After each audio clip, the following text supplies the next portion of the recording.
How you doing, and welcome to Neither a Music. I'm Ed, and this is One Major Method. My series dedicated to teaching people actually how to play the guitar instead of just follow along on songs and arrangements that I've made. If you've been following along, you've noticed that I've put out a series of short videos discussing a group of chords in the key of C major. So I'm going to kind of expand on that idea a little bit today, talking about how to improvise and how to learn chords and chord changes. It's so often that you get a book and they teach you a set of chords and you do really good with copying other people's songs, but you never really understand why the chord changes work together. So with my system, arpeggios and chords are not actually separate from each other. I think of them personally as the exact same thing. So we're going to learn two chords today and an arpeggio that goes with them that you can use and practice together. At the end of this video, I'm going to give you a short demonstration of how these things are working together with a backing track, and then after that I'm just going to give you a short backing track. For those of you interested in a longer backing track, you can go to my Patreon page and download a full backing track of about 4.5 minutes to practice. So let's get started looking at this new idea. The first chord we're going to learn is a standard inside C major 7 bar chord in third position. So a couple of vocabulary words. Inside means that the bass line, the bass note, is on the 5th string. Third position means that it is on your 3rd fret. And C major 7 is just the name of the chord. So here's the chord shape. You can see it in the corner. This is what it sounds like. One more time. Now what we're going to do is learn an arpeggio that goes with this particular idea. So the arpeggio I like to use is C, E, G, B, C, E, and G. Now there are variations to this and I'll show you one a little bit later, but for now this is what you want to practice. So here's it with a little bit of time and I'll count you in. 1, 2, 3, 4.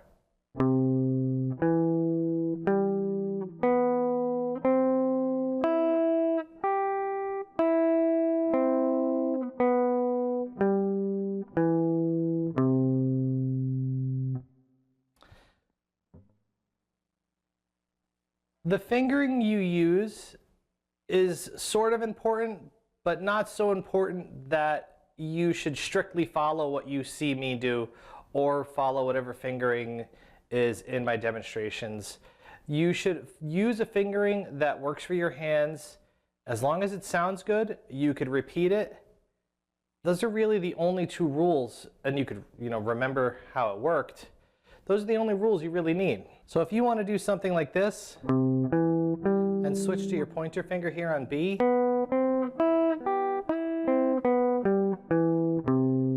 that's perfectly fine. Okay? So once again, we have a C major 7 as the chord we want to learn, and the arpeggio you should practice is C, E, G, B, C, E, G. Now what I'm trying to do is keep this particular arpeggio in one spot. It does float into 2nd position for a moment, but primarily it stays in 3rd position. Now we're going to come up to our 10th position and we're going to do a G7 chord. Okay, so once again you can see this chord in the corner. And here's the pattern that goes with it. G, B, D, F, G, B, D, F.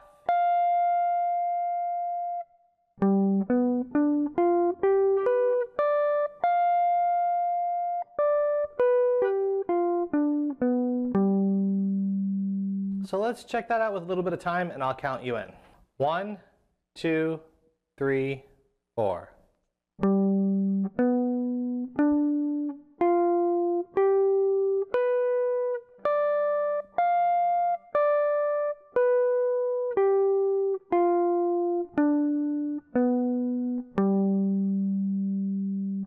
So this shape takes place in the 9th, 10th position on the guitar, but the chord itself takes place in 10th position. So G7,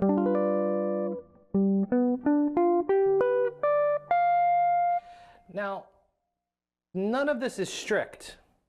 This is an intro idea, but none of it is strict. So if you play a C major 7, in this area where you're playing this C major 7, and you want to play this pattern, you can. If you want to play this version of G7 and then go to this pattern, you're totally welcome to do that. So the type of chord you use, as long as it's the same type of chord that I'm saying, a C major 7 and a G7, it would work just fine. And you can just play that version and then use those patterns as your improv points. So what we're going to do next is I am going to give you a backing track, and I'm going to do a little bit of demonstration on what we can do as far as patterning, and you could hear some of the ideas that I would like to come up with. It's not very hard. It's just C major 7 for 2 beats and then G7 for 2 beats. And after that, I'll just give you a backing track that has nothing, and you could just try to jam along with it. It's going to be a short track, and as I mentioned earlier, for those of you interested in longer backing tracks, you could visit my Patreon page, and if you want to download something from there, it's totally free. If you do have $1, please feel free to send me a donation. That would be much appreciated. 1, 2, 3, 4.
So as you can hear, these arpeggio lines act more like melodies. And that's what's nice about them. They're not just strict like heavy metal style arpeggios where you're trying to go fast.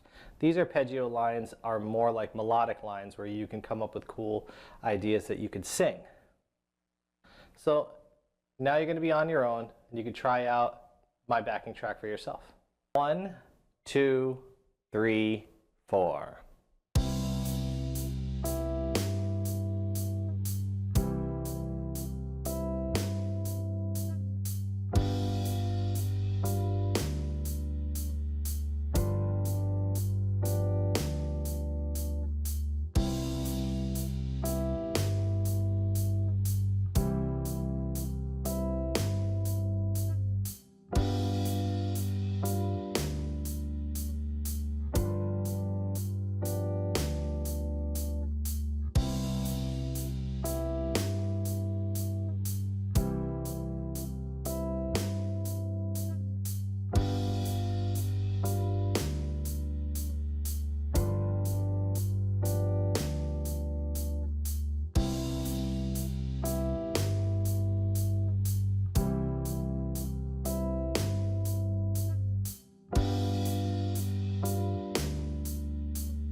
I really hope lessons like this are helping you become a better player. If you have any questions, please leave them in the comments below. Compliments are nice, but questions let me know that you're working on these things. If you are interested in more in-depth lessons, you can check out my Patreon page where there's some slightly different ideas posted there. If you have an opportunity and you could donate $1, it would help me find more time to make videos like this to help you become a better player. Please remember to subscribe and ring the bell so that you know when your next lesson is coming. Good luck and good practice.